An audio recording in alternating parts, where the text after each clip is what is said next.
नमस्कार, street buzz में आपका स्वागत है। मैं हूं प्रतिमा शाह। आइए बढ़ते हैं आज की खबरों की ओर। पश्चिम बंगाल में शनिवार को हुए पंचायत चुनाव के दौरान हिंसा हुई। बंगाल में मतगणना मृत गणना बन गई।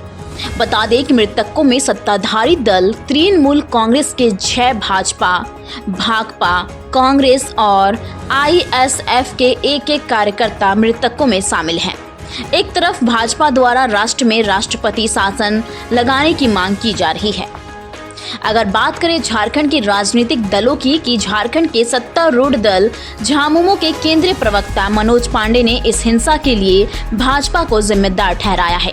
मनोज पांडे ने यह भी कहा कि आने वाले दिनों में अन्य राज्यों में भी सचेत रहने की जरूरत है, क्योंकि इस तरह की घटनाएं भारतीय जनता पार्टी अन्य राज्यों में भी करवा सकती है। मृतकों में सभी दलों के लोग शामिल हैं। यह घटना काफी निंदनीय है और दुखद है कि सरकार की छवि को धूमिल करने का भाजपा के द्वारा किया गया यह प्रयास है। वहीं बंगाल हिंसा पर भाजपा प्रदेश प्रवक्ता प्रतुल शाहदेव ने कहा कि स्टेट स्पॉन्सर करप्शन, जिस तरीके से टीएमसी के कार्यकर्ताओं ने बूथ कैप्चर करने का प्रयास किया, हिंसा भड़काई गई, यह अत्यंत ही दुखद है। चुनाव के दौरान 8 जुलाई को ममता बनर्जी की सरकार ने लोकतंत्र की हत्या कर दी। पश्चिम बंगाल में पंचायत चुनाव में जिस तरीके की हिंसा हुई, टीएमसी के गुंडों ने बूथ कैप्चरिंग की, पूरे सड़क पर उनका दबदबा रहा, पोलिंग एजेंट को धमकाया, 20 से ज़्यादा लोगों की जानें गई। हिंसा का खुलकर नंगा नाच हुआ, पुलिस देखती रही और 822 कंपनियां सेंट्रल पुलिस फोर्सेस की डिप्यूटेड थी, लेकिन उनकी पोस्टिंग ही नहीं की गई। तो ये स्टेट स्पॉन्सर्ड वायलेंस था। बूथ कैप्चरिंग के जल्दी जो भी ममता बनर्जी ने किया है, केंद्रीय गृह मंत्रालय ने इस पर रिपोर्ट मांगी है और हमें पूरी उम्मीद है कि ममता बनर्जी पर इस पर कड़ी कार्रवाई होगी, क्योंकि लोकतंत्र का इन्होंने मजाक उड़ाया है। हाईकोर्ट ने कहा था शांतिपूर्वक चुनाव कराने को, लेकिन ममता बनर्जी के नेतृत्व में सरकार ने नंगा नाच खेला।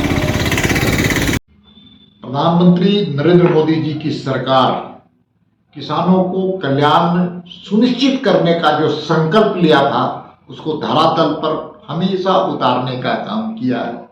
हम कह सकते हैं कि यूरिया सब्सिडी योजना को फिर से लागू करके किसानों को राहत देने का जो संकल्प प्रधानमंत्री और उनकी सरकार ने लिया था, वो आज उतरा हुआ है और किसान उससे आनंदित हैं, खुशी हैं। जहां किसानों की उत्पादन को बढ़ाने में सहयोग मिलेगा सस्ते दर पर यूरिया मिलने के कारण, तो साथ साथ किसानों के जीवन के स्तर में भी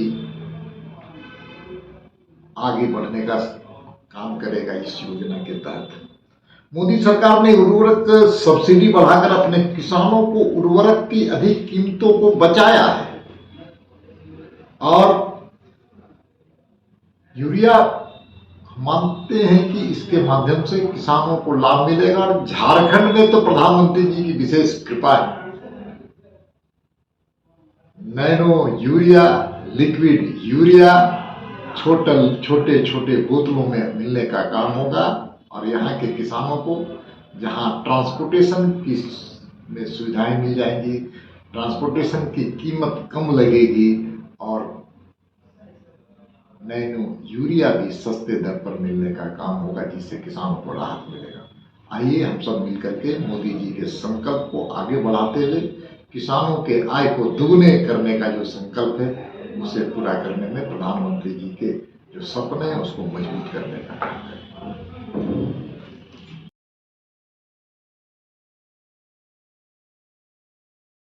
ऐसे ही तमाम खबरों के लिए स्ट्रीट बज़ के YouTube चैनल को लाइक और सब्सक्राइब करना ना भूलें। धन्यवाद।